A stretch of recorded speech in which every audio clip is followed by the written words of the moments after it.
Je m'appelle Cruz Oriana, j'ai 18 ans et pendant ces années de lycée, j'ai pu élaborer un projet contre le harcèlement scolaire.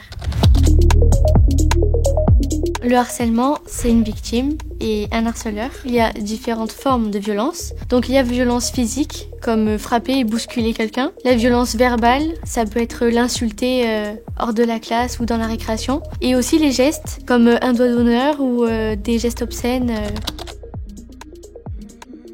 C'est à l'école, mais aussi en dehors, dans la rue. Du moment où le harceleur va suivre sa victime, ça peut continuer même en dehors de l'école. Ça peut être même sur Internet, via les réseaux sociaux. Donc ça va être de la violence verbale. La victime, elle va s'isoler. Elle peut vraiment se renfermer et ne plus parler parce qu'elle a peur d'avoir honte de ce qu'elle est en train de subir. Elle va aussi avoir des baisses de résultats scolaires, avoir une désociabilisation complète parfois. Dans des cas graves, on peut avoir des signes physiques comme des maux de tête, des mal au ventre. On peut avoir aussi une accumulation de stress et d'anxiété qui peut créer des maladies. Et dans des cas graves, il passe même à la mutilation et au suicide. Quand on est témoin, ça serait de pas s'impliquer autant que le harceleur quand il rigole, quand il se moque, et plutôt aller du côté de la victime. Parler avec lui, le soutenir, l'inciter à parler, mais aussi parler à sa place. Même s'il n'est pas d'accord, j'en suis sûre et persuadée même que ça va l'aider. Parce que parler à sa place, c'est lui débloquer un souci que lui, il n'arrive pas à débloquer lui-même.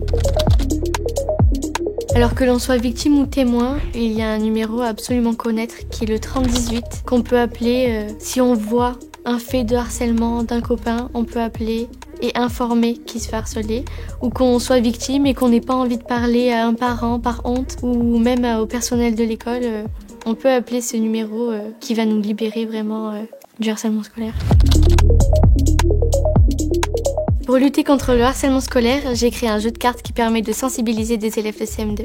Comment on joue à mon jeu de cartes? La classe est d'abord séparée pour qu'on ait un petit groupe. Il y aura un ruban qui séparera le lieu où on va jouer au jeu de cartes. D'un côté ce sera oui et de l'autre côté ce sera non. Les cartes seront distribuées aux élèves, donc ils auront chacun une carte avec au recto une photo et au verso une question qu'ils devront lire à voix haute pour que les camarades entendent et ensuite se déplacer soit sur oui soit sur non et chaque élève a le droit d'intervenir sur sa réponse pour expliquer le pourquoi du comment. Dans ce jeu de cartes, personne n'a juste mais personne n'a faux non plus. Il permet d'échanger et de débloquer la parole. On a déjà pu présenter ce jeu de cartes à plusieurs classes. Alors les élèves de primaire sont conscients, mais pas trop. Ils voient les faits, mais ne prennent pas ça comme du harcèlement scolaire. Donc souvent ils vont dire mais c'était pour rire. Mais quand ils comprennent grâce à ce jeu que en fait c'était pas pour rire et que c'est vraiment du harcèlement scolaire, dans ce cas-là ils nous expliquent ah mais la dernière fois j'ai vu ça. Donc ça leur fait bien comprendre effectivement ce que c'est que le harcèlement scolaire et ce qu'il ne faut pas faire. Pour moi, c'est très important que des jeunes élèves se mobilisent parce que en tant que jeunes, on arrive facilement à se parler, facilement à se comprendre.